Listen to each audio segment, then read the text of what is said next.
검은 세단의 창문에 부딪히는 빗방울 소리가 마치 장송곡처럼 들렸다. 차 안의 공기는 바깥의 냉기와는 대조적으로 쾌적하게 데워져 있었지만 TK그룹의 회장 강지훈의 마음은 창밖의 잿빛 풍경처럼 차갑게 가라앉아 있었다.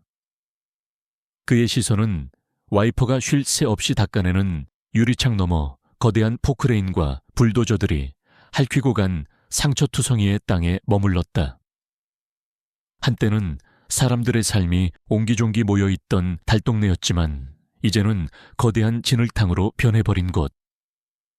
그 폐허의 한가운데 꿈의 도시 드림시티라는 문구가 새겨진 거대한 현수막이 비바람에 찢어질 듯 펄럭이고 있었다. 꿈의 도시. 지훈은 속으로 씁쓸하게 되뇌었다. 누군가의 꿈은 다른 누군가의 삶을 송두리째 집어삼키고서야 비로소 세워지는 법이었다. 회장님 보시다시피 철거 작업은 95% 이상 완료되었습니다.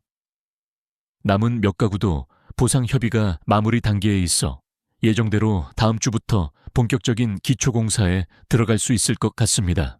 조수석에 앉은 김상무가 두 손을 무릎 위에 공손히 모은 채 보고했다. 그의 목소리에는 프로젝트가 순조롭게 진행되고 있다는 자부심과 회장에 대한 아첨이 교묘하게 섞여 있었다. 지훈은 대답 대신 가느다란 한숨을 내쉬었다. 그의 귀에는 김상무의 보고보다 빗줄기가 지늘게 파고드는 소리바람이 부서진 판잣집 틈새를 울며 지나가는 소리가 더 선명하게 들렸다. 이곳은 그의 야심작이었다. 낡고 비효율적인 구도심을 헐어내고 최첨단 기술과 친환경 디자인이 결합된 미래형 주거단지를 건설하는 프로젝트.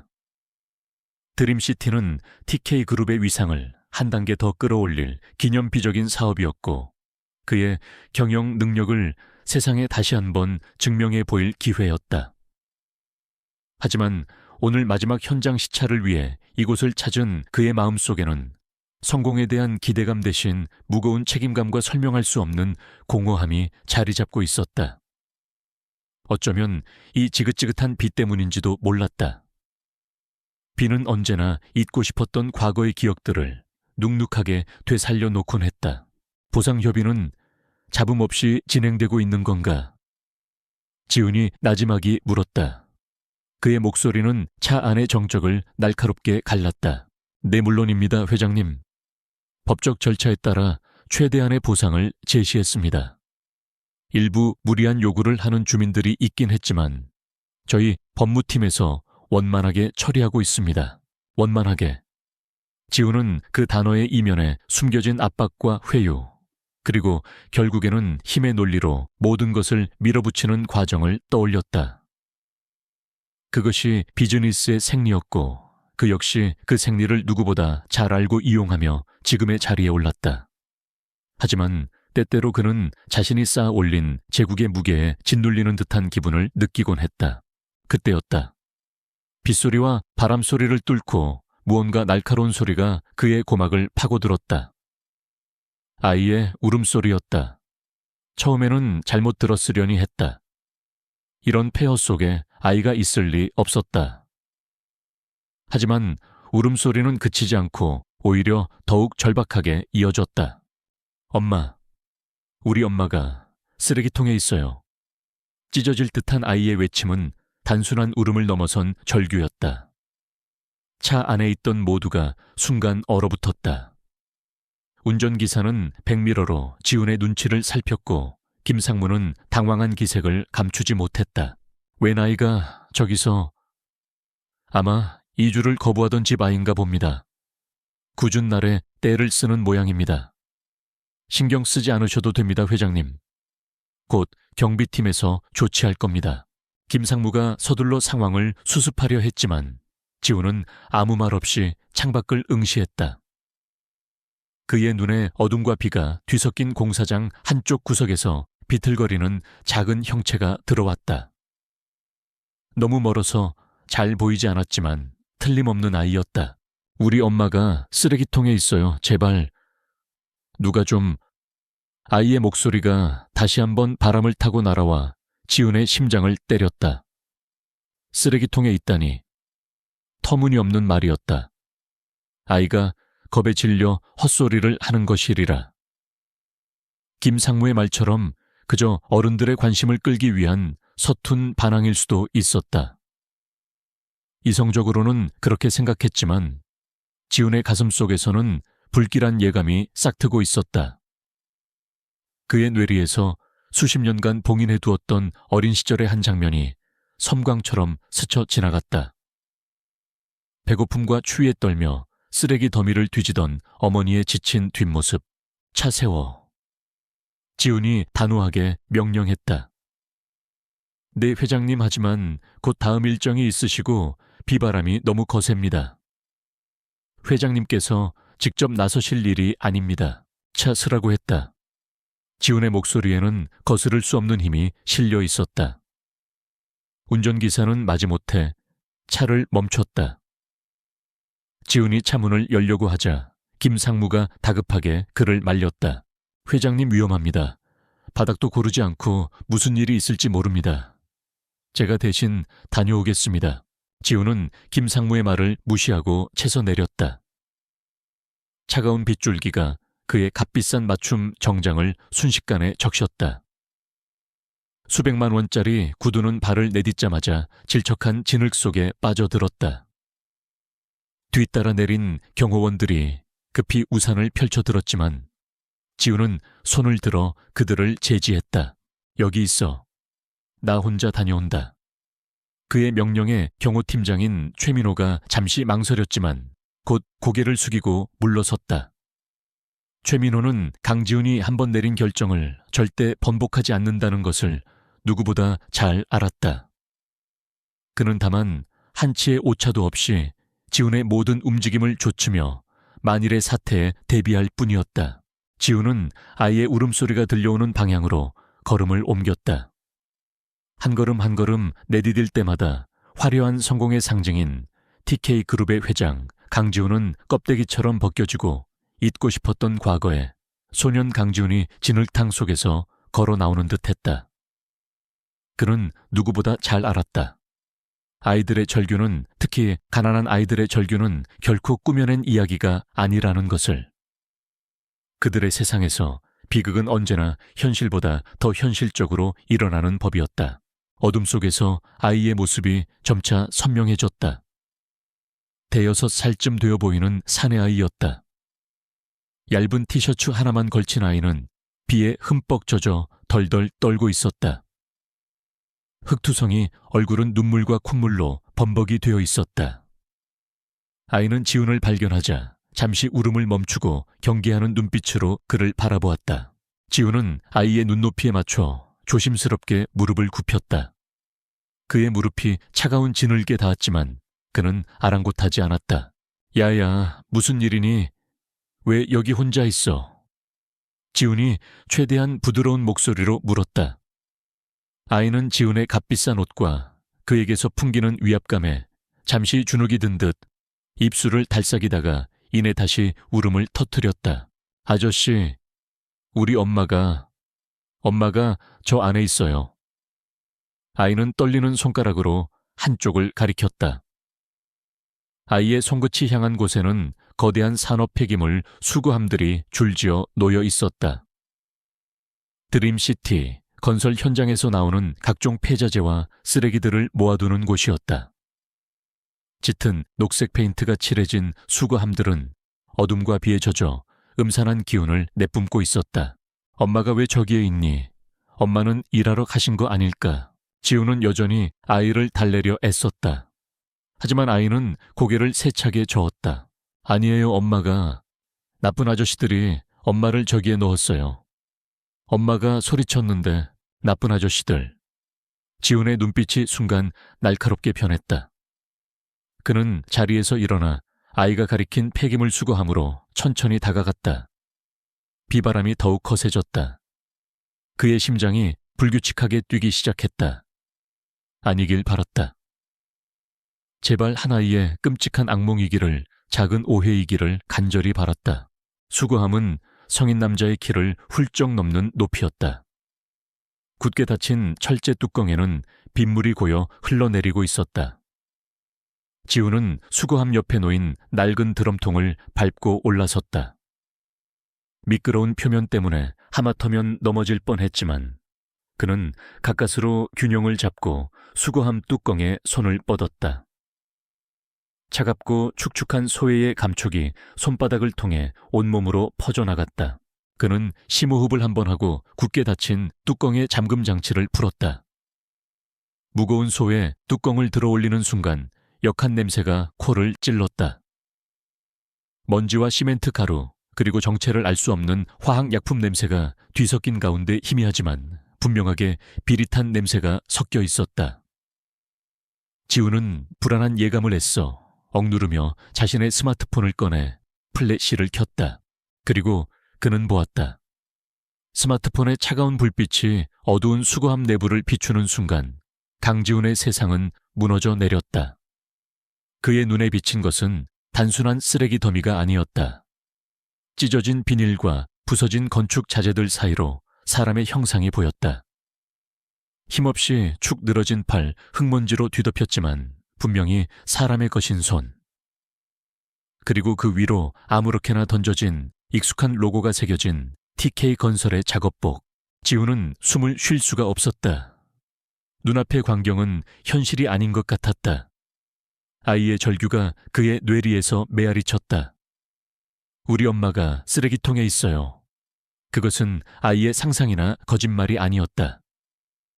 이 참혹한 현실을 있는 그대로 외치고 있었던 것이다. 그는 온몸의 피가 차갑게 식는 것을 느꼈다. 평생 수많은 위기를 겪고 온갖 비정한 비즈니스의 세계를 헤쳐오며 강철처럼 단련되었다고 생각했던 그의 심장이 난생 처음으로 공포에 가까운 감정으로 미친 듯이 요동쳤다. 이것은 단순한 사고나 실수가 아니었다. 완벽한 은폐 시도. 인간의 존엄성을 쓰레기처럼 내팽개친 용서할 수 없는 악의의 결과물이었다. 그리고 그 악의가 자신이 심혈을 기울여 건설하고 있는 꿈의 도시 한복판에서 가장 추악한 모습으로 꿈틀거리고 있었다. 지우는 천천히 드럼통에서 내려왔다. 그의 얼굴은 핏기 하나 없이 창백했고 굳게 담은 입술은 가늘게 떨리고 있었다. 그는 비틀거리는 걸음으로 아이에게 다가갔다. 그리고는 자신의 값비싼 정장 재킷을 벗어 비에 젖어 떨고 있는 아이의 작은 몸을 감싸주었다. 아이는 그의 품에 안겨 서럽게 울기 시작했다. 지우는 아이를 말없이 안아주며 그의 시선은 다시 어둠 속의 거대한 수거함을 향했다. 그 눈빛은 더 이상 차갑거나 공허하지 않았다. 그곳에는 지옥의 불길보다 더 뜨거운 분노가 타오르고 있었다. 강지훈의 품에 안긴 아이는 한참을 울다 지쳐 잠이 든 건지 아니면 충격으로 실신한 건지 모를 상태로 축 늘어졌다. 아이의 가냘픈 몸에서 전해져 오는 미세한 떨림만이 이 작은 생명이 방금 전까지 얼마나 끔찍한 공포와 싸우고 있었는지를 말해주고 있었다. 지우는 아이를 감싼 재킷을 단단히 여미며 자리에서 일어섰다. 그의 얼굴에서는 조금 전의 충격과 분노의 흔적을 찾아볼 수 없었다. 대신 그 자리에는 혹한의 빙하처럼 차갑고 단단한 결의가 서려 있었다. 감정에 휩쓸릴 시간은 없었다. 지금부터는 전쟁이었다. 그가 차를 향해 돌아오자 김상무와 경호원들이 안절부절 못하는 얼굴로 그에게 달려왔다. 회장님, 괜찮으십니까? 이 아이는 대체... 김상무가 걱정스러운 듯 물었지만 지우는 그를 쳐다보지도 않았다. 그의 시선은 오직 한 사람 경호팀장인 최민호에게 고정되어 있었다. 최민호는 특수부대 장교 출신으로 지훈이 회장 자리에 오르기 전부터 그의 곁을 지켜온 그림자 같은 존재였다. 그는 말이 없었지만 그 어떤 상황에서도 가장 빠르고 정확한 판단을 내리는 지훈의 가장 날카로운 칼이었다. 초의 팀장. 지훈의 목소리는 빗소리를 가를 만큼 낮고 명료했다. 네, 회장님. 최민호가 한 걸음 앞으로 나섰다. 그의 눈은 질문 대신 명령을 기다리고 있었다. 지금부터 이 구역 전체를 통제한다. 개미 새끼 한 마리 드나들지 못하게 막아. 현장 인력은 물론이고 본사 직원 그 누구도 내 허락 없이는 접근 금지다. 알겠습니다. 방형 5km 내의 모든 CCTV 공사장 출입 기록 차량, 블랙박스 영상, 지난 8시간분을 전부 확보해. 원본은 우리 서버로, 사본은 남기지 마. 즉시 조치하겠습니다. 그리고 가장 중요한 것, 경찰에 신고하지 마. 언론은 물론이고 회사 내부에도 이 일에 대해선 한마디도 흘러나가선 안 된다. 오늘 밤 여기서 일어난 일은 아무것도 없는 거다. 나 내 말 뜻 알겠나? 마지막 말에 김상무의 얼굴이 하얗게 질렸다. 경찰에 신고하지 말라니. 명백한 살인사건 현장을 눈앞에 두고서 내리는 명령은 상식적으로 이해할 수 없는 것이었다. 하지만 최민호는 눈 하나 깜빡하지 않고 대답했다. 명심하겠습니다. 그것으로 대화는 끝이었다. 최민호는 즉시 자신의 팀원들에게 무전으로 명령을 하달하기 시작했다. 그의 지시는 군더더기 없이 간결하고 정확했다. 순식간에 TK그룹의 정예사설 경호팀은 일사불란하게 움직이며 현장을 장악해 나갔다. 그들은 경찰보다 어쩌면 군대보다도 더 효율적인 조직이었다. 지우는 아이를 안은 채 자신의 차 뒷좌석에 올라탔다. 김상무가 당황하며 따라 타려 하자 지훈이 차가운 목소리로 저지했다. 김상무는 다른 차 타고 복귀해. 그리고 오늘 일은 꿈에서 본 거라고 생각해. 단 한 단어라도 외부에 발설하는 날엔 내 손에 죽을 줄 알아.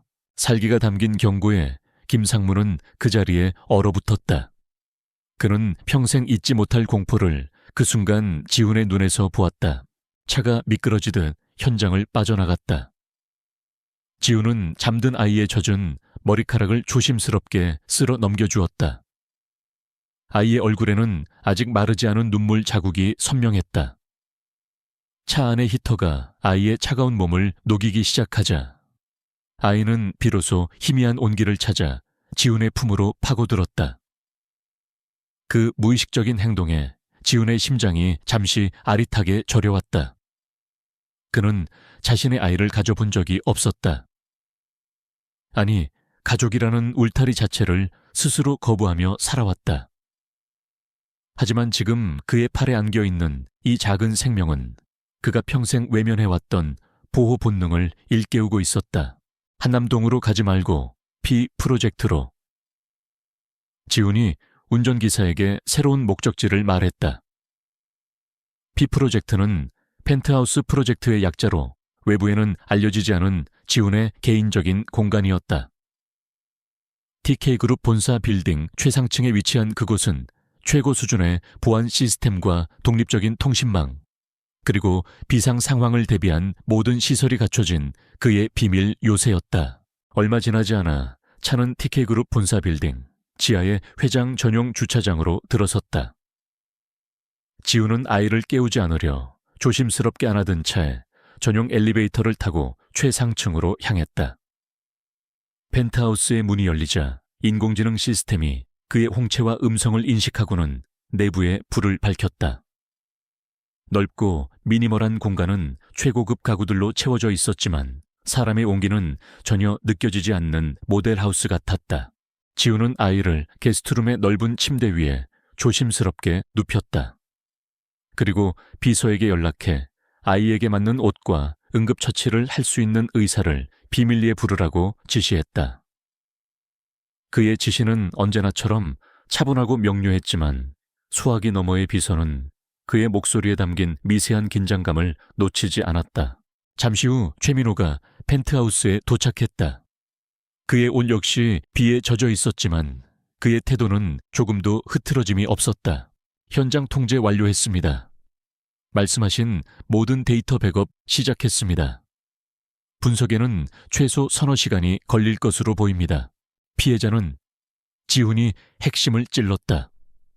아직 신원 파악 중입니다. 아이의 이름은 박민준 6살. 현장 인근에 거주하던 철거민으로 등록되어 있습니다. 어머니의 이름은 이수진. 하지만 그녀의 기록은 한 달 전 퇴거한 것으로 되어 있습니다. 퇴거. 지훈의 미간이 좁혀졌다. 네. 서류상으로는 그렇습니다. 무언가 조작되었을 가능성이 높습니다. 지훈은 거실 통유리창 앞으로 다가가 서울의 야경을 내려다보았다.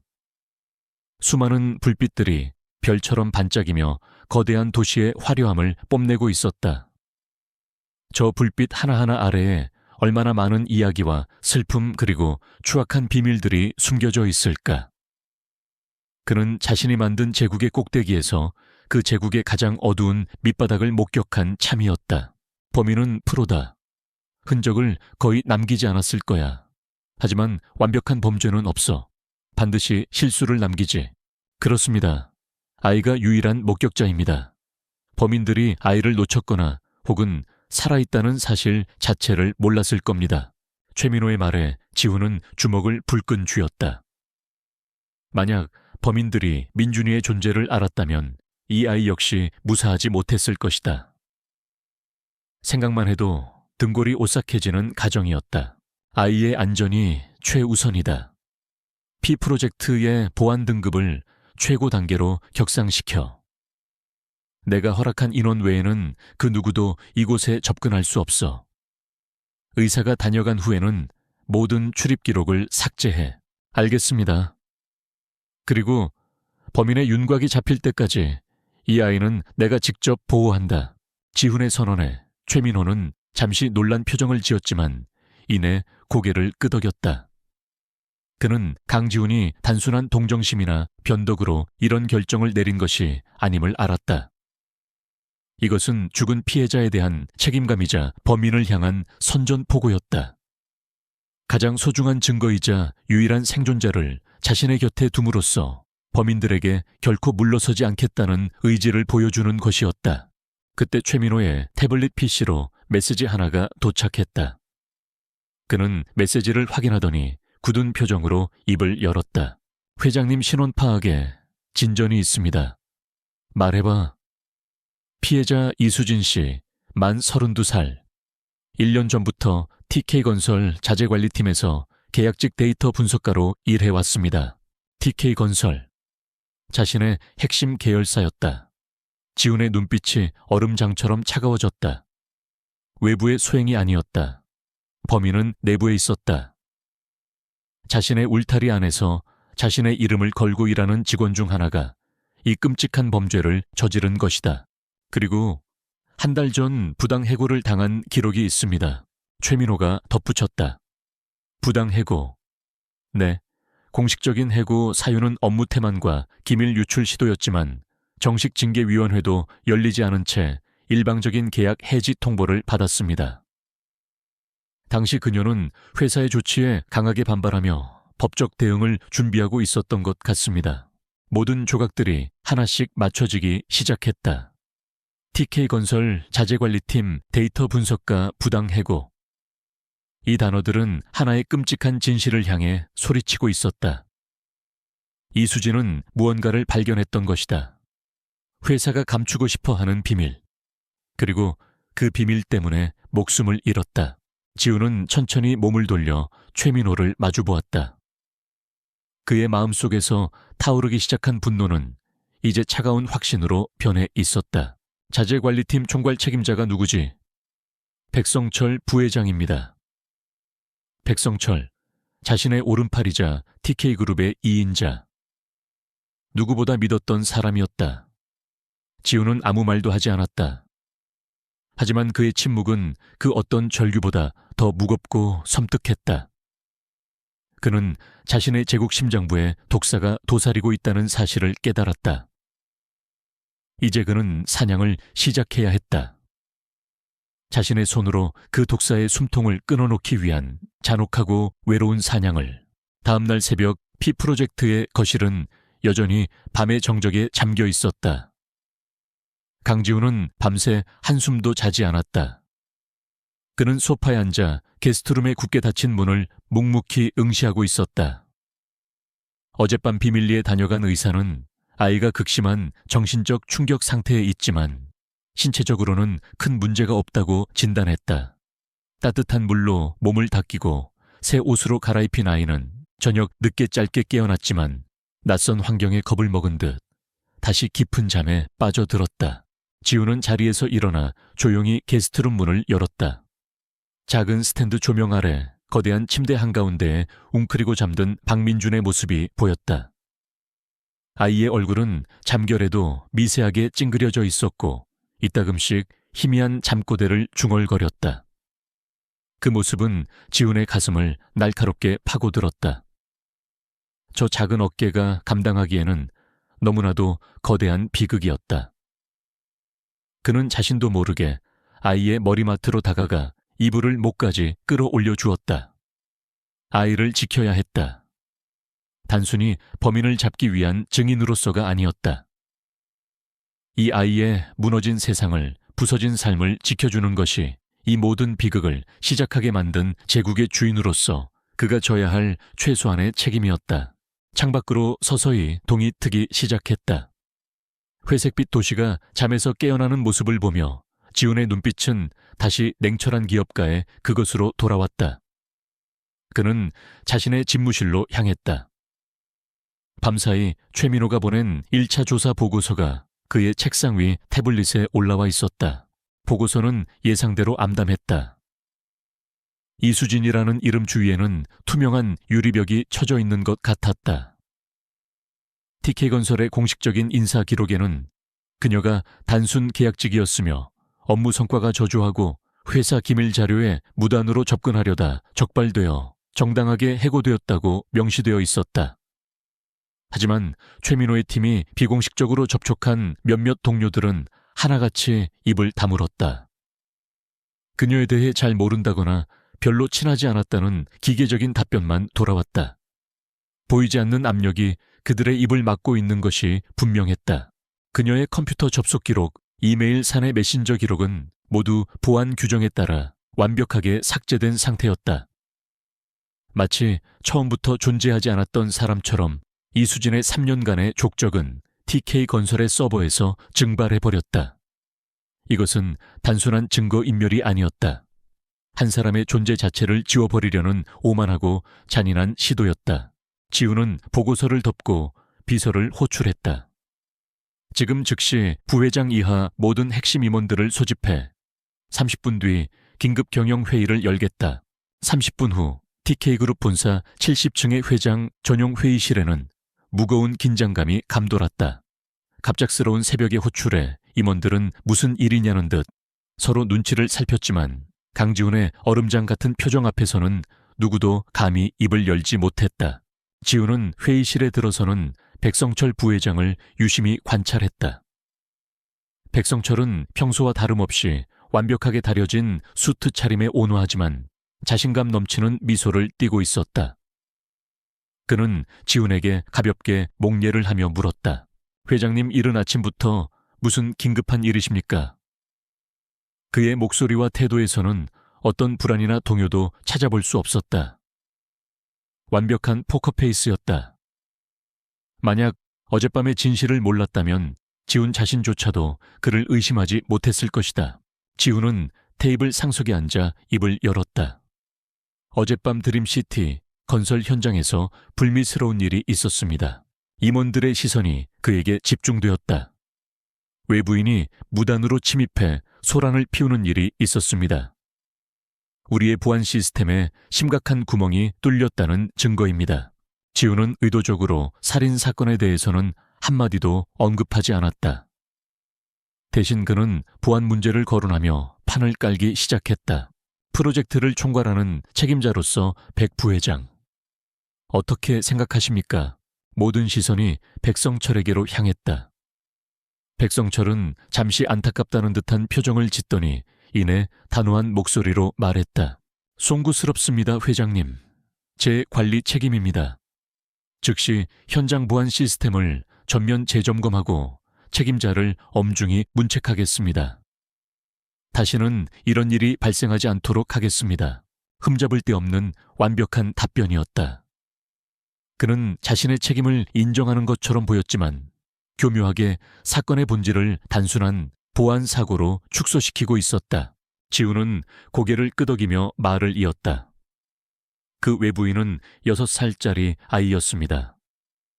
밤중에 비를 맞으며 울고 있더군요. 자신의 어머니가 사라졌다고 말입니다. 지우는 백성철의 눈을 똑바로 응시하며 말했다. 그 순간 백성철의 눈썹이 아주 미세하게 꿈틀거렸다. 찰나의 순간이었지만 지우는 그것을 놓치지 않았다. 아이의 어머니는 우리 TK건설의 전 직원이었던 이수진 씨라고 합니다. 한 달 전 해고되었다더군요. 백 부회장 자재관리팀에서 일어난 일이니 혹시 보고받은 내용이 있습니까? 회의실의 공기가 얼어붙었다. 지우는 백성철에게 피할 수 없는 질문을 던졌다. 여기서 그가 어떻게 반응하느냐에 따라 그의 패가 드러날 터였다. 백성철은 잠시 생각에 잠기는 듯 하더니 이내 부드러운 목소리로 대답했다. 이수진 씨, 기억납니다. 유감스러운 일이었죠. 능력이 없는 직원은 아니었지만 회사 규율을 어기고 기밀 자료에 접근하려 했던 것으로 보고받았습니다. 그래서 절차에 따라 계약을 해지한 것으로 합니다. 하지만 그 일로 회사에 앙심을 품고 아이까지 동원해 이런 소란을 피울 줄은 몰랐습니다. 참으로 안타까운 일입니다. 백성철은 이수진을 문제를 일으킨 불만 많은 전 직원으로, 그리고 어젯밤의 사건을 그녀가 꾸민 자작극인 것처럼 교묘하게 몰아가고 있었다. 동시에 그는 이수진의 죽음에 대해서는 전혀 모른다는 듯한 태도를 유지했다. 이 얼마나 치밀하고 악랄한 연극인가. 지우는 속으로 들끓는 분노를 억누르며 그의 연극에 장단을 맞춰주기로 했다. 그렇군요. 어쨌든 전 직원의 문제라 하더라도 우리 프로젝트 현장에서 일어난 일입니다. 그리고 아이가 관련된 만큼 신중하게 접근할 필요가 있습니다. 이 문제는 백 부회장이 직접 맡아서 처리해 주시죠. 진상을 철저히 파악해서 다시는 이런 잡음이 나오지 않도록 하세요. 지훈이 그에게 조사의 정원을 넘기자 백성철의 입가에 희미한 미소가 스쳐 지나갔다. 그는 자신이 완벽하게 상황을 통제했다고 생각했을 것이다. 고양이에게 생선을 맡긴 꼴이었지만 지훈이 원한 것이 바로 그것이었다. 염려 마십시오, 회장님. 제가 책임지고 깔끔하게 처리하겠습니다. 회의가 끝난 후 임원들이 모두 빠져나간 회의실에 지훈과 백성철 단둘이 남았다. 백성철은 지훈에게 다가와 마치 충신처럼 말했다. 회장님의 심려가 크시겠습니다. 하지만 이런 사소한 문제는 저에게 맡겨주시고 회장님께서는 더 큰 그림에 집중하십시오. 드림시티는 회장님의 위대한 업적이 될 것입니다. 일가의 계약직 직원 하나의 일탈 행위 때문에 그 업적에 흠이 가게 할 수는 없습니다. 그의 말은 지훈에 대한 충성처럼 들렸지만 그 속에는 이 문제는 내가 덮을 테니 당신은 더 이상 파고들지 말라는 교묘한 경고가 담겨 있었다. 지훈은 희미하게 미소 지으며 그의 어깨를 두드렸다. 역시 백 부회장이야. 당신이 있어서 내가 든든합니다. 부탁합니다. 백성철은 만족스러운 표정으로 회의실을 나갔다. 그가 사라지자마자 지훈의 얼굴에서 미소가 사라지고 차가운 분노가 그 자리를 채웠다. 그는 즉시 최민호에게 보안회선으로 전화를 걸었다. 초의 팀장 예상대로야. 백성철이 미끼를 물었어. 그는 지금 자신이 모든 것을 통제하고 있다고 생각하겠지만 그 오만이 그의 발목을 잡게 될 거다. 이제 어떻게 하시겠습니까? 수화기 너머로 최민호의 침착한 목소리가 들려왔다. 백성철은 정문을 굳게 걸어 잠갔다. 그러니 우리는 더 이상 문을 두드리지 않는다. 담을 넘어야지. 지훈은 잠시 말을 멈추고 창밖을 내다보았다. 이수진 씨가 데이터 분석가였다고 했지. 그렇다면 그녀는 자신의 흔적을 어딘가에 남겨뒀을 거야. 공식적인 서버가 아니라 누구도 생각지 못한 곳에. 유령처럼 시스템에 잠입해서 그녀가 남긴 데이터를 찾아내. 백성철의 기계 안에 숨어있는 유령을 찾아내란 말이다. 지훈의 명령은 선전포고였다. 이제 마쿠에서의 조용한 탐색전은 끝났다. 지금부터는 제국의 심장부에서 벌어지는 보이지 않는 전쟁의 시작이었다. TK그룹 본사 빌딩 지하 10층. 외부에는 존재하지 않는 이 비밀스러운 공간은 강지훈의 보이지 않는 왕국 데이터 정보센터의 심장이었다. 수백 대의 서버가 낮은 소음을 내며 돌아가고 있었고, 거대한 벽면을 가득 채운 스크린에는 수억 개의 데이터 패킷들이 폭포수처럼 흘러내리고 있었다. 이곳은 TK그룹의 모든 정보를 수집하고 분석하는 중추이자 강지훈이 그룹 전체를 손바닥처럼 들여다볼 수 있게 해주는 그의 눈과 귀였다. 그곳의 중앙통제실 강지훈과 최민호는 숨죽인 채 한 젊은 남자의 손놀림을 지켜보고 있었다. 남자의 이름은 K. 나이는 30도 차에 되지 않았지만 대한민국 사이버 보안 업계에서는 전설로 통하는 천재 해커였다. 5년 전 TK그룹의 철벽 보안망을 제 집처럼 드나들며 농락했던 그를 지훈은 고소하는 대신 파격적인 조건으로 직접 스카우트했다. 그리고 K는 이제 지훈의 가장 은밀하고 강력한 무기가 되어 있었다. 상황은 어떻지? 지훈이 물었다. K는 키보드에서 손을 떼지 않은 채 대답했다. 그의 눈은 스크린의 코드 라인에 고정되어 있었다. 최악입니다, 회장님. 이건 단순한 삭제가 아니에요. 디가우저 데가우셀과 데이터 파쇄, 다타 슈레딩을 최소 3번 이상 반복한 흔적이 보입니다. 군대나 정보기관에서 하드디스크를 폐기할 때 쓰는 방식이죠.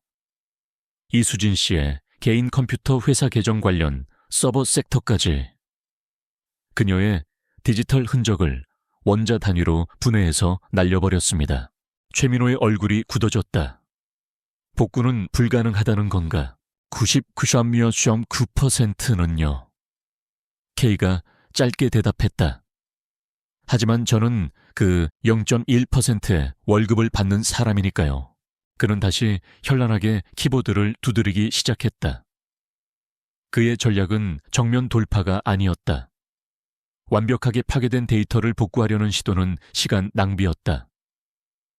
대신 그는 다른 길을 택했다.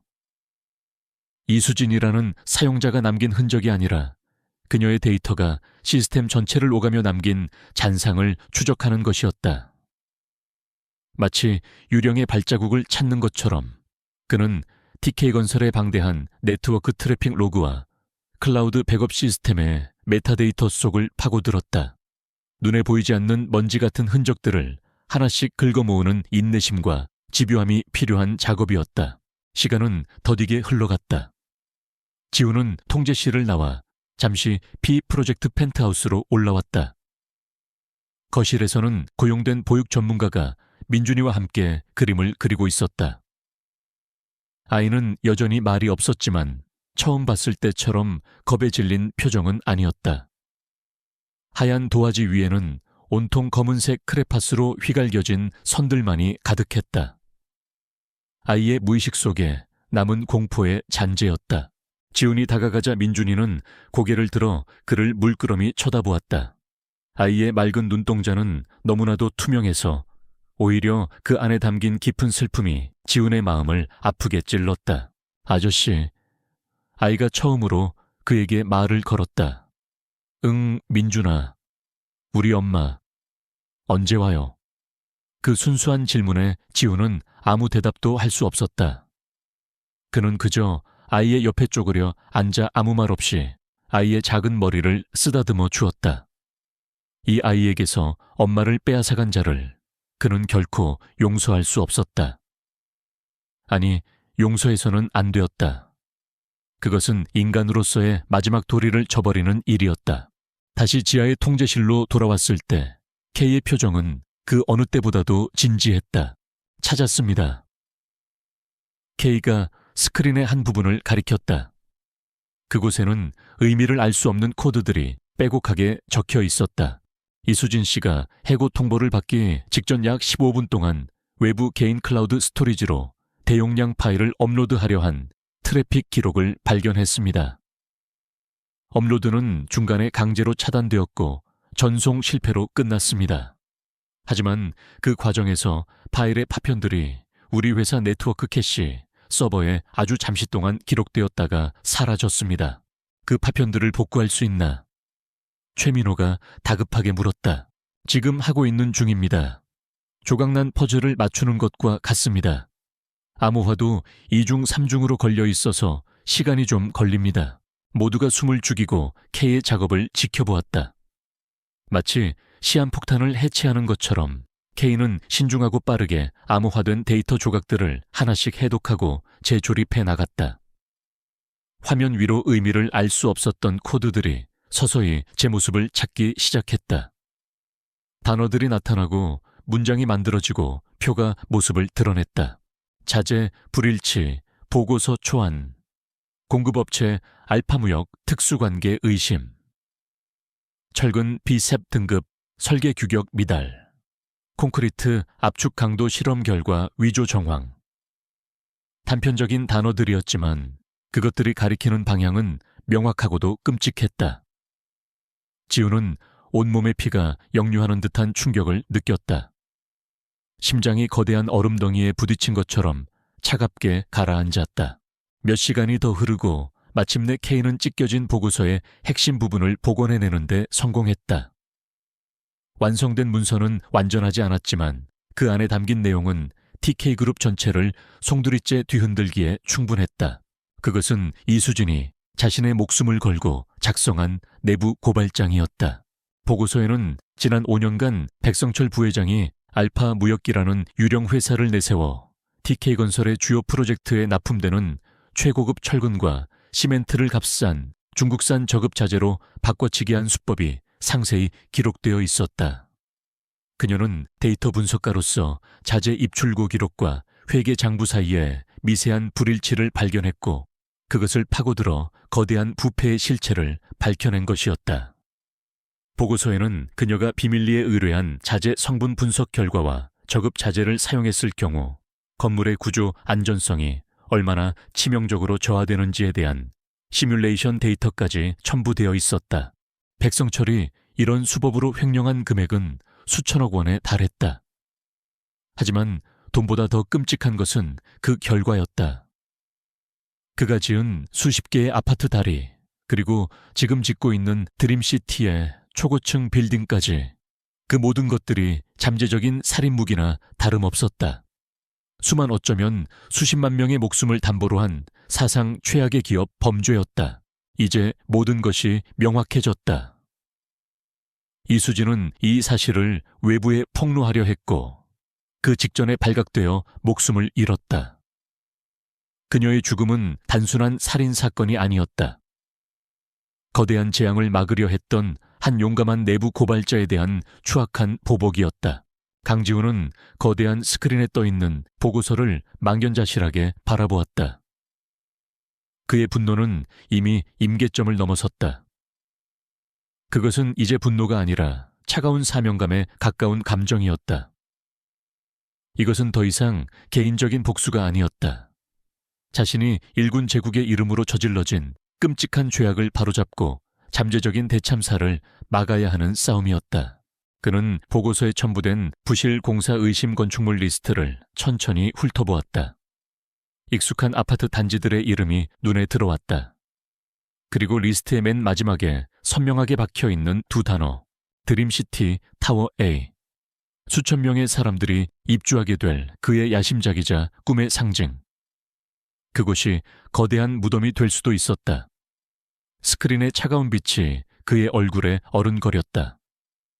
그는 천천히 몸을 돌려 최민호를 바라보았다. 그의 눈빛은 강철을 녹일 만큼 뜨거우면서도 심해처럼 고요했다. 초의 팀장. 백성철은 한 명을 죽인 게 아니었어. 그는 거대한 국립묘지를 짓고 있었던 거야. 지훈의 목소리는 낮고 조용했지만 그 안에 담긴 무게는 통제실의 공기를 짓눌렀다. 지금 즉시 저 리스트에 있는 모든 건축물의 오리지널 설계 도면과 구조 계산서를 확보해. 그리고 우리 쪽 최고의 구조 기술자들로 비밀팀을 꾸려. 이제부터는 전쟁이다. 그리고 전쟁에 나서려면 가장 먼저 우리가 싸워야 할 전장의 지도를 손에 넣어야 해. 그것은 방역의 시작을 알리는 명령이었다. 제국의 왕이 자신의 제국을 파괴하려는 반역자를 처단하기 위한 성전 시흥찬을 선포한 순간이었다. 백성철 부회장의 집무실은 그의 성격만큼이나 빈틈없이 정돈되어 있었다. 최고급 마호가니 책상 위에는 결제 서류 몇 개와 만년필한 자루 외에는 아무것도 놓여 있지 않았다. 그는 거대한 통유리창 앞에 서서 자신이 발 아래에 둔 도시의 풍경을 내려다보고 있었다. 그의 표정은 온화했지만 눈빛 깊은 곳에서는 차가운 계산이 번뜩이고 있었다. 강지훈 회장. 그는 너무 침착했다. 어젯밤 현장에서의 일, 그리고 오늘 새벽 긴급 회의에서의 태도까지. 모든 것이 너무나도 매끄럽게 그의 의도대로 흘러갔다.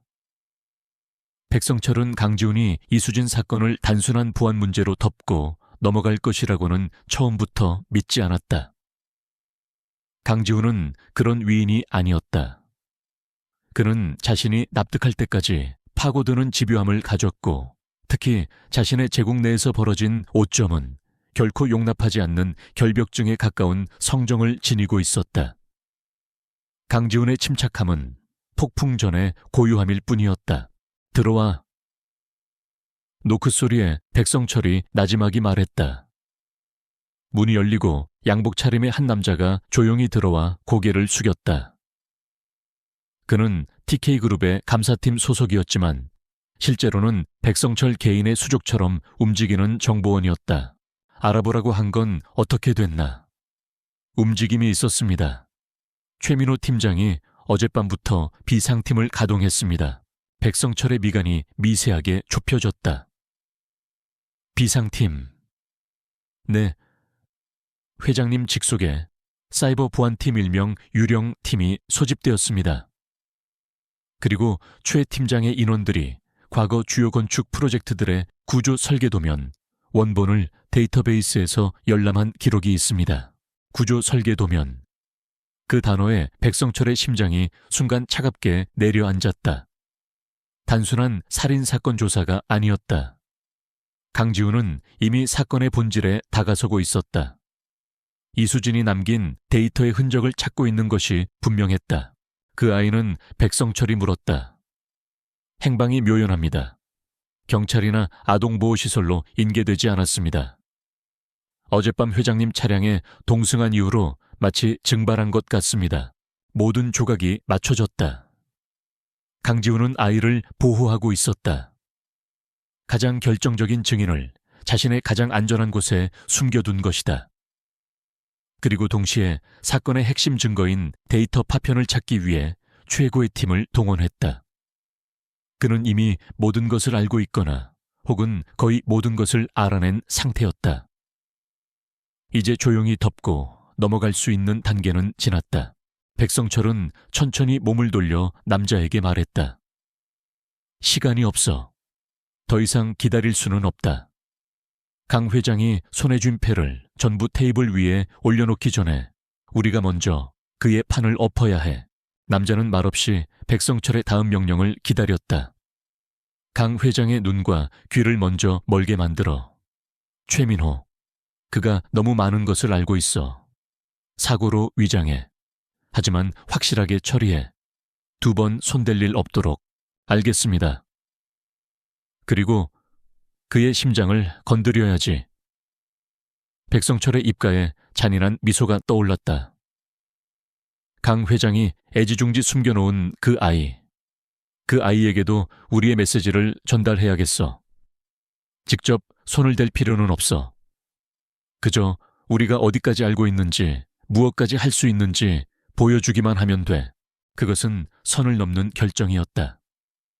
하지만 벼랑 끝에 몰린 쥐가 고양이를 물듯이 백성철은 기꺼이 악마가 되기로 결심했다. 이 판에서 살아남기 위해서라면 그는 무엇이든 할 수 있었다. 그날 오후 최민호는 비밀팀의 구조기술자들에게서 넘겨받은 1차 분석 데이터를 들고 P 프로젝트로 향하고 있었다. 백성철이 저지른 부실 공사의 규모는 상상을 초월했다. 수십 개의 건물들이 언제 무너져도 이상하지 않을 시한폭탄과도 같았다. 그는 한시라도 빨리 이 사실을 강지훈에게 보고해야 했다. 강변북로를 달리던 그의 검은 세단 뒤로 언제부터인가 평범해 보이는 화물 트럭 한 대가 그림자처럼 따라붙고 있었다. 수년간의 특수훈련으로 다져진 감각이 최민호에게 위험 신호를 보내고 있었다. 그는 백미러로 트럭을 주시하며 의도적으로 차선을 변경했다. 트럭 역시 마치 자석처럼 그를 따라 차선을 옮겼다. 함정이었다. 최민호는 즉시 운전대를 잡은 손에 힘을 주며 속도를 높였다. 하지만 그 순간 앞서가던 차량 한 대가 갑자기 급정거를 하며 그의 앞을 가로막았다.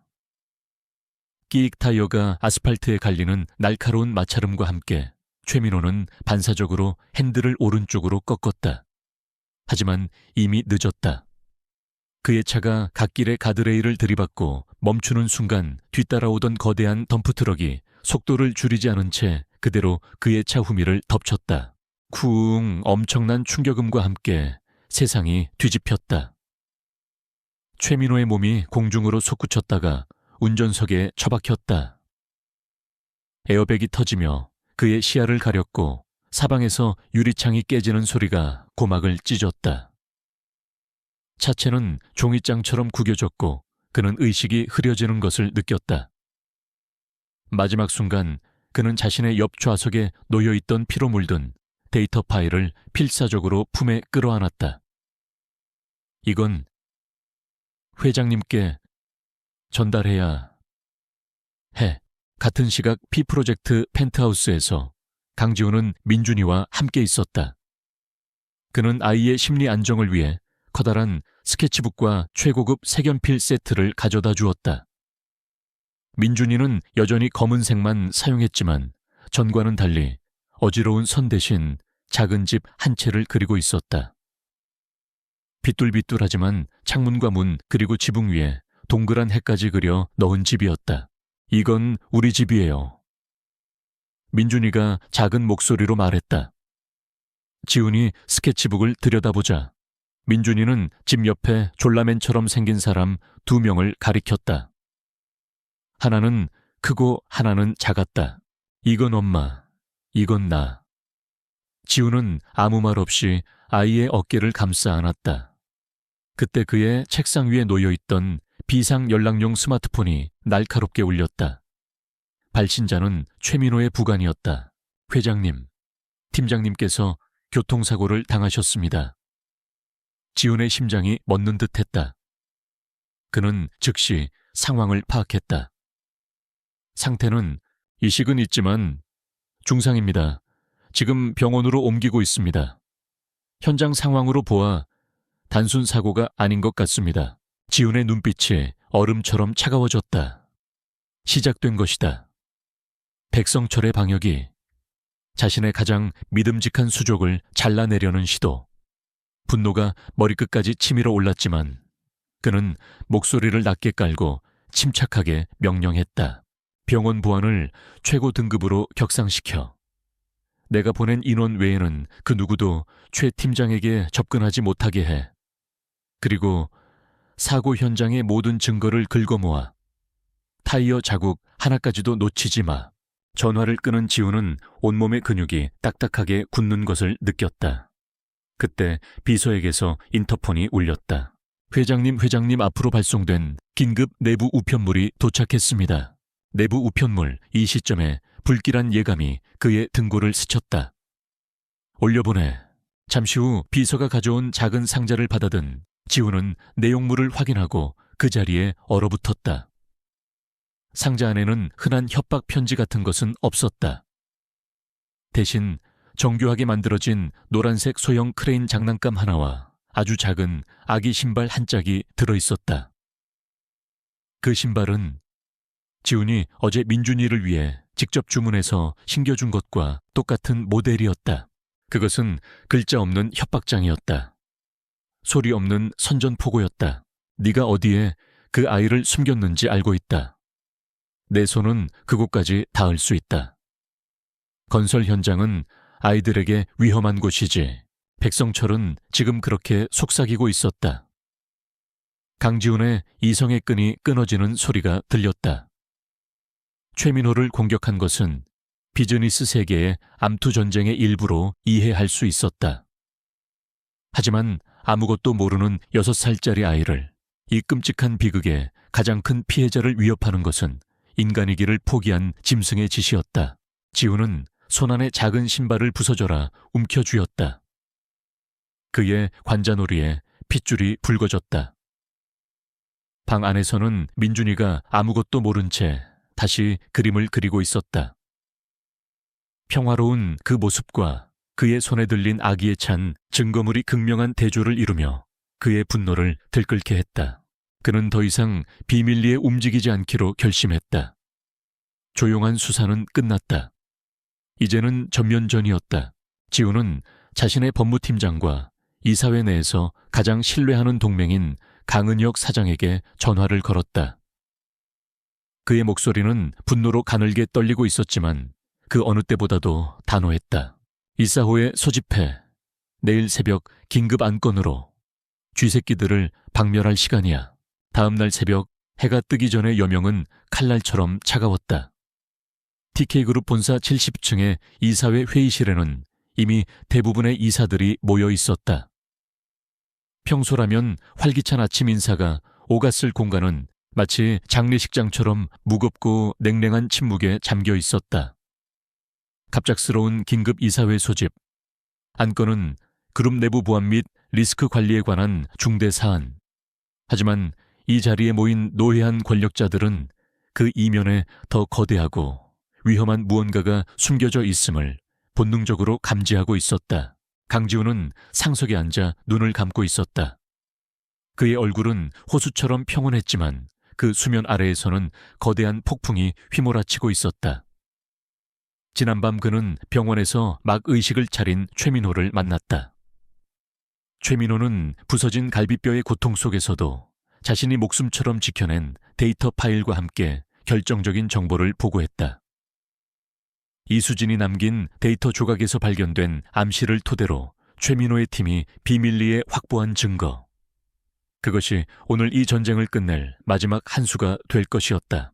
회의실 문이 열리고 마지막 인물인 백성철 부회장이 모습을 드러냈다. 그는 마치 승전보를 울리러 온 개선 장군처럼 당당했다. 완벽하게 차려입은 모습, 얼굴에 걸린 여유로운 미소 이사들과 가볍게 눈을 맞추며 나누는 아침 인사까지. 그는 자신이 이 싸움의 승자라고 확신하고 있었다. 어젯밤 최민호를 제거하고 강지훈에게 경고를 날림으로써 강지훈이 이성을 잃고 성급하게 이사회를 소집했다는 사실이 그에게는 확신을 주었다. 증거가 불충분한 상태에서 감정적으로 나서는 것은 패배의 지름길이라는 것을 그는 잘 알고 있었다. 그는 오늘 이 자리에서 강지훈의 리더십에 상처를 입히고 이사회의 신임을 자신에게로 돌릴 작정이었다. 모두 모이셨으니 긴급 이사회를 시작하겠습니다. 강지훈이 눈을 뜨며 나지막이 말했다. 그의 목소리는 회의실의 공기를 가르며 모두의 신경을 곤두세웠다. 어젯밤 저는 우리 그룹의 심장부에서 끔찍한 암세포가 자라나고 있다는 사실을 확인했습니다. 제가 오늘 이 자리를 소집한 것은 더 늦기 전에 그 암세포를 도려내기 위함입니다. 지훈의 선전포고에 회의실이 술렁였다. 백성철은 팔짱을 낀 채 흥미롭다는 듯 지훈을 바라보았다. 지훈은 개의치 않고 말을 이었다. 이틀 전 드림시티 건설 현장에서 벌어진 소동을 기억하실 겁니다. 저는 그 사건의 배후를 조사하라는 지시를 내렸습니다. 그리고 그 과정에서 우리는 상상조차 할 수 없었던 진실과 마주했습니다. 지훈이 손짓하자 회의실의 대형 스크린의 K가 복원해낸 이수진의 보고서가 떠올랐다. 자재 불일치 내역 유령 회사 알파무역의 자금 흐름 저급 자재의 성분표. 데이터는 차갑고 명백하게 범죄의 실체를 가리키고 있었다. 이것은 1개월 전 부당하게 해고된 뒤 살해당한 고 이수진 씨가 목숨을 걸고 남긴 자료입니다. 우리 그룹의 한 고위 임원이 유령 회사를 통해 막대한 비자금을 조성하고 그 과정에서 건축물의 안전을 심각하게 위협하는 부실 자재를 사용했다는 증거입니다. 이사들의 얼굴이 하얗게 질렸다. 백성철의 편에 섰던 몇몇 이사들조차 당혹감을 감추지 못했다. 하지만 백성철은 침착했다. 그는 자리에서 일어나 큰 소리로 웃었다. 하 회장님, 지금 이게 무슨 코미디입니까? 그는 스크린을 가리키며 말했다. 이런 조작된 데이터 쪼가리를 가지고 와서 이사회를 모욕하시는 겁니까? 고 이수진이라는 직원은 회사 기밀을 빼돌리려다 해고된 불만 분자입니다. 그녀가 앙심을 품고 이런 가짜 자료를 만들었을 수도 있고, 아니면 회장님께서 경쟁자인 저를 제거하기 위해 휘하의 해커들을 동원해 만들어낸 것일 수도 있겠군요. 백성철의 방역은 날카로웠다. 그는 순식간의 상황을 내부 비리에서 회장과 부회장 간의 권력 투쟁으로 바꿔놓았다. 그는 이사들을 향해 호소했다. 존경하는 이사 여러분, 저는 지난 20년간 TK그룹을 위해 모든 것을 바쳤습니다. 그런데 지금 회장님께서는 검증되지도 않은 자료 하나로 저의 명예를 짓밟고 그룹의 단결을 해치고 있습니다. 이것은 회사를 위험에 빠뜨리는 독단적인 행동입니다. 백성철의 동맹들이 기다렸다는 듯이 그를 거들고 나섰다. 맞습니다. 이 데이터의 출처가 어디인지 명확히 밝혀야 합니다. 회장님께서 너무 감정적으로 대처하시는 것 같습니다. 이러다 그룹 전체의 신뢰도가 하락할 수 있습니다. 회의실은 순식간에 강지훈을 성토하는 장으로 변했다. 백성철은 승리를 예감했다. 강지훈은 이 데이터가 어떻게 복원되었는지 그 출처를 합법적으로 증명할 수 없을 터였다. 증거의 신빙성이 흔들리는 순간 이 싸움은 자신의 승리였다. 모든 비난의 화살을 묵묵히 막고 있던 강지훈이 조용히 입을 열었다. 그의 목소리는 이상할 정도로 차분했다. 데이터를 믿지 못하시겠다. 좋습니다. 백 부회장, 당신 말이 맞을 수도 있겠지요. 이것은 제가 당신을 음해하기 위해 조작한 자료일 수도 있습니다. 그는 잠시 말을 멈추고 회의실 전체를 천천히 둘러보았다. 그리고는 백성철을 똑바로 응시하며 말했다.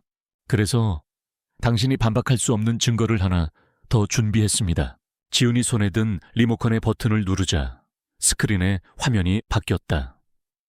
화면에 나타난 것은 병실에 누워있는 한 남자의 모습이었다. 온몸에 붕대를 감고 있었지만 그 눈빛만은 형형하게 살아있었다. 최민호였다. 최민호 팀장 몇몇 이사들이 경악하며 외쳤다. 그의 끔찍한 사고 소식은 아직 극소수만 알고 있었다. 화면 속의 최민호가 힘겹게 입을 열었다. 어제 오후 저는 이수진 씨가 남긴 단서를 토대로 한 가지 물증을 확보해 회장님께 보고하러 가던 길이었습니다. 백성철의 얼굴이 순간 굳어졌다. 물증 지훈이 최민호의 말을 받았다. 백 부회장은 최 팀장을 막기 위해 사고를 위장한 살인을 지시했습니다. 하지만 최 팀장은 살아남았고 그가 지키려 했던 증거 역시 무사히 제 손에 들어왔습니다. 지훈은 옆에 대기하고 있던 비서에게서 서류 파일을 건네받았다. 이수진 씨의 보고서에는 특히 작년에 완공된 강남 헤리티지 파크 아파트의 중앙기둥 콘크리트 강도에 심각한 문제가 있다는 내용이 있었습니다. 최 팀장의 팀은 목숨을 걸고 그 아파트 지하 주차장의 기둥에서 콘크리트 코어 샘플을 채취하는 데 성공했습니다. 지훈은 서류 파일에 첫 장을 넘겨 카메라를 향해 비춰 보였다. 그리고 이것은 대한민국에서 가장 공신력 있는 민간 건축 안전 진단 연구소에서 발행한 공식적인 시험 성적서입니다. 그는 서류의 내용을 천천히 하지만 힘주어 읽어 내려갔다. 일회된 콘크리트 샘플의 평균 압축 강도는 18메가파스칼. 이는 설계 기준 강도인 35메가파스칼의 51%에 불과한 수치입니다. 연구소의 최종 소견은 안전등급 최하위 2등급. 즉각적인 보강 공사가 없을 시 붕괴 위험이 심각하여 사용을 금지해야 함입니다. 회의실에 있던 모든 사람들이 숨을 삼켰다.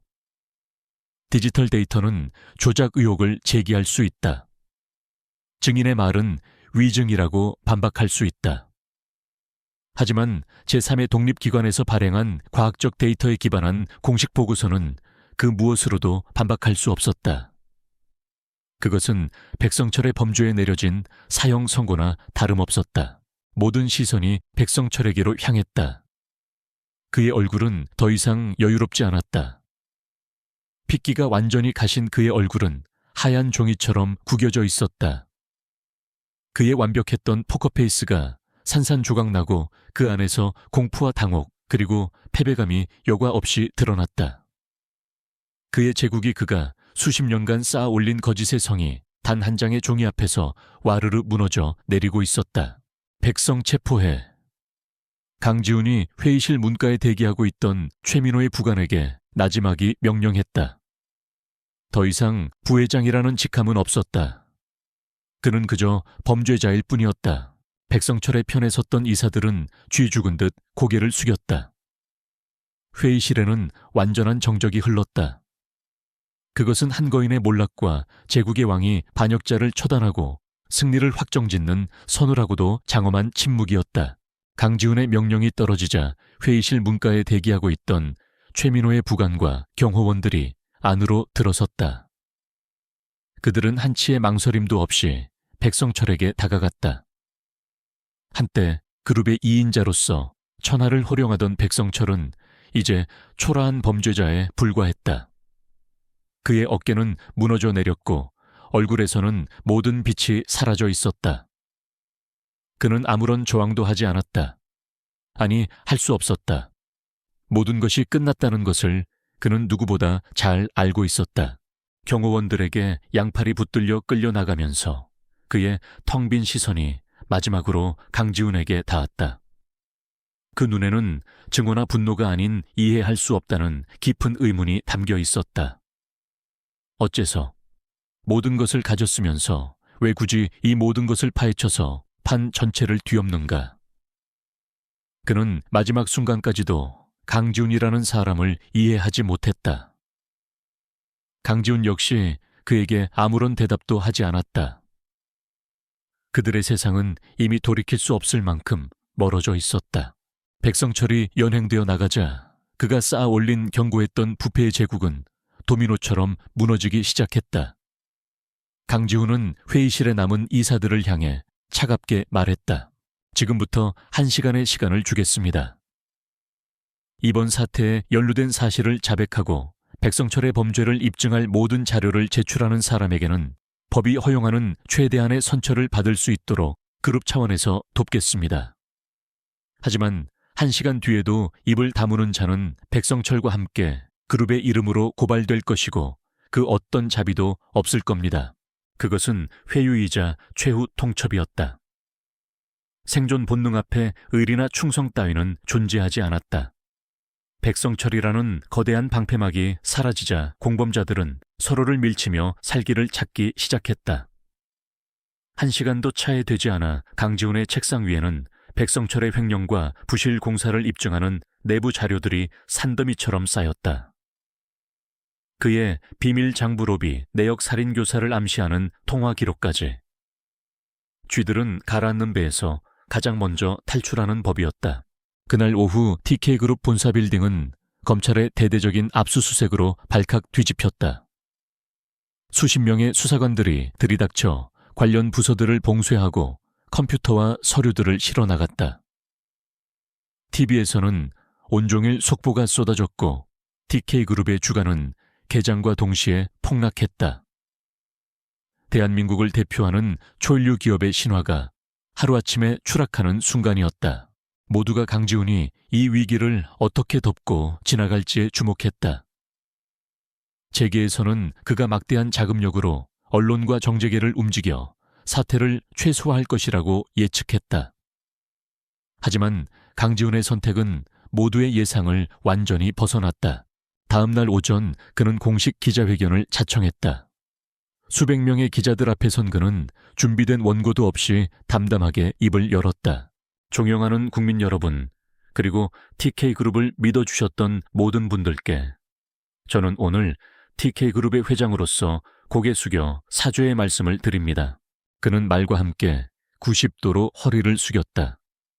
플래시가 일제히 터졌고 기자들은 숨을 죽였다.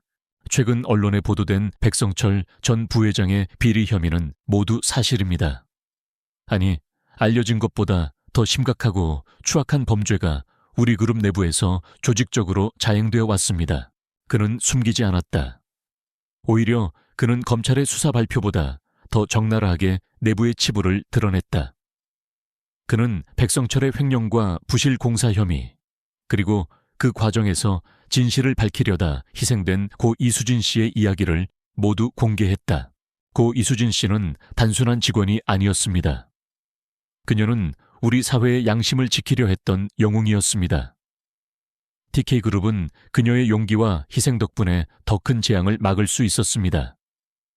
그녀를 지켜주지 못한 것, 그리고 그녀의 죽음에 우리 그룹이 책임이 있다는 사실에 대해 저는 평생 속죄하는 마음으로 살겠습니다. 기자회견장은 술렁이었다. 기업 총수가 이토록 솔직하게 자신의 과오를 인정하고 내부 고발자를 영웅으로 칭송하는 것은 전례가 없는 일이었다. 그리고 그는 가장 중요한 약속을 했다.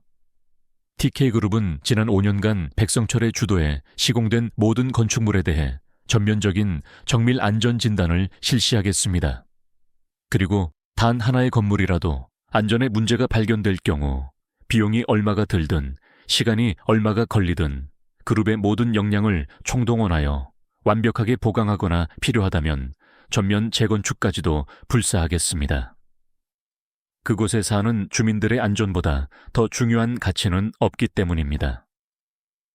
집을 짓는 회사가 사람들의 안전을 보장하지 못한다면 그 회사는 존재할 가치가 없습니다.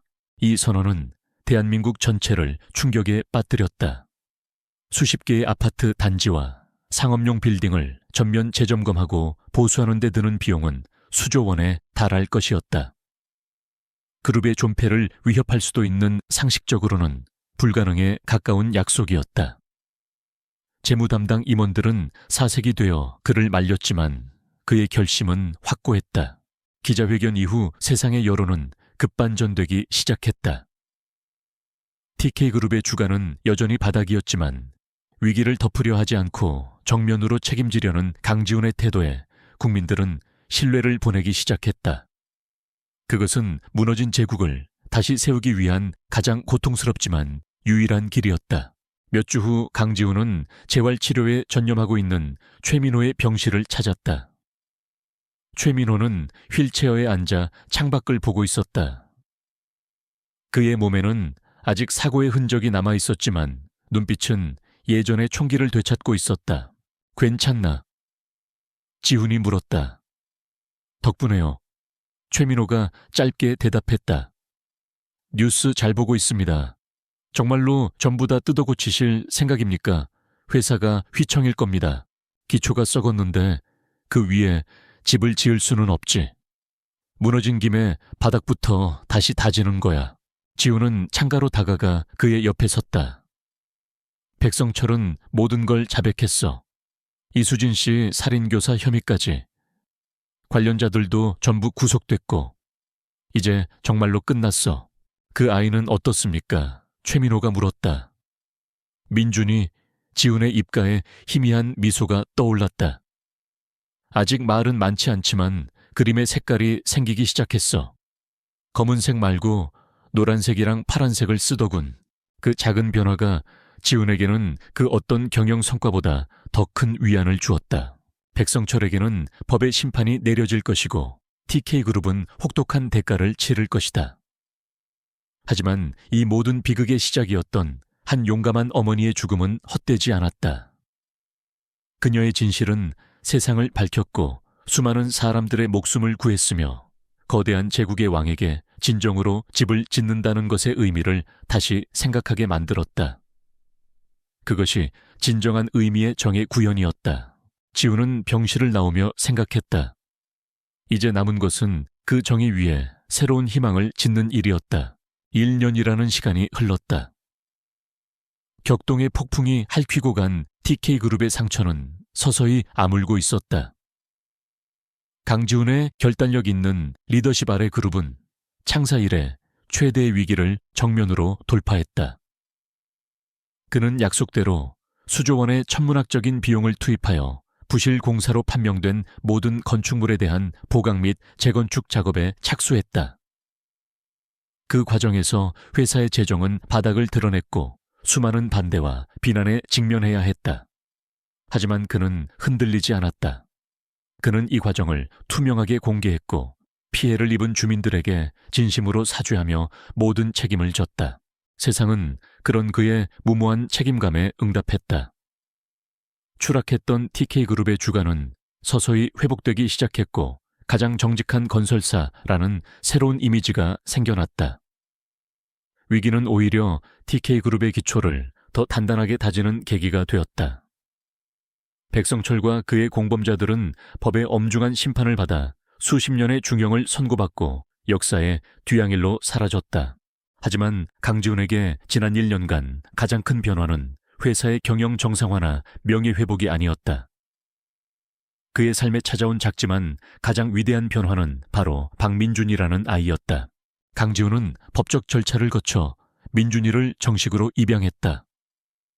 차갑고 텅 비었던 그의 펜트하우스는 이제 아이의 웃음소리와 장난감들로 채워졌다. 그는 난생 처음으로 학부모 상담에 가고 아이의 서툰 그림에 칭찬을 해주고 잠들기 전 동화책을 읽어주는 법을 배웠다. TK그룹의 냉철한 황제 강지훈은 세상에 단 한 사람 아들 박민준에게만은 따뜻하고 서툰 아버지가 되어가고 있었다. 어느 맑게 갠 가을날 오후 지훈은 민준의 작은 손을 잡고 한적한 언덕 위에 위치한 추모공원을 찾았다. 따스한 햇살이 잔디 위를 비추고 바람에 실려온 코스모스가 하늘거렸다. 그들은 하얀 국화꽃 한 다발을 들고 잘 가꾸어진 작은 묘비 앞에 섰다. 묘비에는 진실을 사랑한 용감한 어머니 이수진, 이곳에 잠들다 라고 새겨져 있었다. 민준이는 더 이상 울지 않았다. 아이는 가져온 스케치북을 펼쳐 묘비 앞에 조심스럽게 내려놓았다. 스케치북에는 삐뚤빼뚤하지만 밝은 색깔로 가득 찬 그림이 그려져 있었다. 커다란 집과 집 앞에 서 있는 키 큰 남자와 작은 아이, 그리고 하늘 위에서 구름에 둘러싸인 채 환하게 웃고 있는 한 여자의 모습이 있었다. 엄마. 민준이가 작은 목소리로 묘비를 향해 말했다. 이거 아빠야. 그리고 이건 나. 우리는 이제 이만큼 큰 집에서 살아. 엄마가 하늘에서 보고 있지. 나 이제 검은색 말고 노란색이랑 파란색도 잘 써. 아이는 자신의 세계에서 일어난 가장 큰 변화를 어머니에게 자랑하고 있었다. 지훈은 그런 아이의 어깨를 가만히 감싸 안으며 자신 역시 마음속으로 이수진에게 말을 걸었다. 고맙습니다. 이수진 씨. 당신의 용기가 아니었다면 저는 여전히 성공이라는 허울 좋은 성벽 안에 갇혀 진짜 중요한 것이 무엇인지도 모른 채 살아갔을 겁니다. 지켜주지 못해서 정말 미안합니다. 하지만 약속하겠습니다. 당신의 아들 민준이 제가 세상 누구보다 행복하고 바른 아이로 키우겠습니다. 당신이 목숨 걸고 지키려 했던 그 정의와 진실의 무게를 잊지 않고 살겠습니다. 그의 조용한 맹세가 바람결에 흩어졌다. 한참을 그렇게 서 있던 민준이가 고개를 들어 지훈을 올려다보았다. 아이의 눈은 더 이상 과거의 슬픔과 공포에 젖어 있지 않았다. 그곳에는 새로운 세상에 대한 호기심과 곁에 있는 사람에 대한 깊은 신뢰가 담겨 있었다. 아빠. 민준이가 나지막이 하지만 분명한 목소리로 그를 불렀다. 입양 절차가 끝난 후에도 아이는 그를 아저씨라고 불렀었다. 지훈은 단 한 번도 호칭을 강요한 적이 없었다. 아이의 마음이 열릴 때까지 묵묵히 기다려주었다. 그리고 오늘 아이는 처음으로 그를 아빠라고 불러주었다. 그 한마디에 강지훈의 강철 같던 심장이 따뜻하게 녹아내리는 것 같았다. 그는 세상의 모든 것을 얻었을 때도 느껴보지 못했던 충만함과 행복을 느꼈다. 그는 조용히 무릎을 굽혀 아이와 눈을 맞추었다. 응, 아들. 그의 목소리가 미세하게 떨렸다. 민준이는 환하게 웃으며 그의 목을 와락 끌어안았다. 지훈 역시 아이의 작은 몸을 힘껏 껴안았다. 두 사람은 그렇게 한참 동안 서로의 온기를 나누었다. 언덕을 내려오는 길 지훈과 민준은 두 손을 꼭 잡고 있었다. 저 멀리 그들이 사는 서울의 스카이라인이 석양빛을 받아 황금색으로 빛나고 있었다. 그 스카이라인 속에는 이제는 안전하게 보강된 TK그룹의 건물들과 꿈의 도시라는 이름에 걸맞게 진정한 희망의 터전으로 다시 태어나고 있는 드림시티의 모습도 보였다. 강지훈은 비로소 깨달았다. 진정으로 무언가를 짓는다는 것은 시멘트와 철근으로 건물을 올리는 것이 아니었다. 그것은 신뢰를 쌓고 책임을 지고 사람과 사람의 마음을 이어 하나의 공동체를 만드는 것이었다. 그는 한 아이의 아버지가 됨으로써 그리고 한 여인의 숭고한 희생을 마음에 새김으로써 비로소 진정한 건축가가 된 것이었다. 차가운 비가 내리던 어느 밤 쓰레기통 앞에서 절규하던 한 아이의 울음소리로 시작되었던 길고 어두운 터널은 끝이 났다. 이제 아버지와 아들은 따스한 햇살 속을 함께 걸어가고 있었다. 새로운 집을 향하여, 새로운 희망을 향하여,